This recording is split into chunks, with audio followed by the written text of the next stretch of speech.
আওয়ামী লীগ আর বাংলাদেশের রাজনীতি আসতে পারবে না। কে অপরাধ চললো, বিএনপি না আওয়ামী লীগের জামাত, এটি দেখার কোনো প্রশ্ন নাই। অপরাধই করবে, তার বিরুদ্ধে ব্যবস্থা নিতে হবে। চেয়ারম্যান জনাব কৃষক দলের সম্মানিত এই সভায় যে উন্নয়ন সমস্ত বেগম দেওয়া হবে কি ঠিক না বেশি করছি সব বিএনপির অবদান এই ব্রিজ করেছে বেগম খালেদা জিয়া ঠিক না বেশি উদ্বোধন করেছে এই মাঠে এইখানে ওনাকে নিয়ে উদ্বোধন করেছে এই পদ্মার বাঁধ করে দিয়েছে বেগম খালেদা জিয়া ওই পদ্মার বাঁধে 6 নম্বর স্কোয়ারের কাছে হেলিকপ্টার নামিয়ে ওই বাঁধের আমি উদ্বোধন করেছিলাম ঠিক না বেশি করছি আজকে ওই বাঁধ নির্মাণের ফলে আজকে গোটা উত্তরাঞ্চল আজকে নিরাপদ হয়েছে সেখানে রাস্তাঘাট হয়েছে স্কুল কলেজ ভালো হয়েছে মানুষ টাকা বাড়ি ঘর করছে নিরাপদ হয়েছে বিএনপি ক্ষমতা আছে উন্নয়ন করে আর আওয়ামী লীগ ক্ষমতা আছে লুটপাটে মহা এই হলো আওয়ামী লীগের গুণ আওয়ামী লীগ আর বাংলাদেশের রাজনীতি আসতে পারবে না একবার মানুষ ক্ষমা করেছে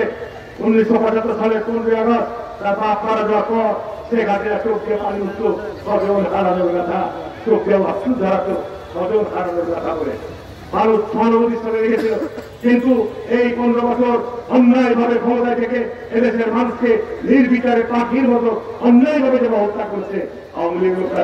আর আসলে দাঁড়াতে পারবে এই হত্যাকাণ্ডের বিচার হবে শেখ হাসিনার বিচার হবে শেখ হাসিনার এমপি মন্ত্রীদের বিচার হবে চলমান রাজনীতিতে অপরাপণ করা 7 নভেম্বরের পর সর্বপ্রথম তার প্রাণ দায়িত্ব কর্তব্য ছিল মানুষের প্রাণ মানুষের নিরাপত্তা নিশ্চিত করা যেটি আওয়ামী লীগ একটি ভয়ানক অবস্থায় নিয়ে গেছিল যে কারণে আজকে প্রশাসনের দায়িত্ব হচ্ছে কে অপরাধ চললো বিএনপি না আওয়ামী লীগের জামাত এটি দেখার কোনো প্রশ্ন নাই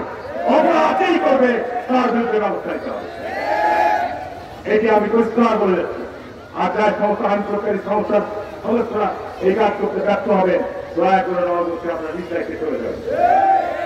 আমার কথা আপনাকে শুনতে হবে না আমি আমার বেআইনি কোনো অনুরোধ আপনার কাছে করবো না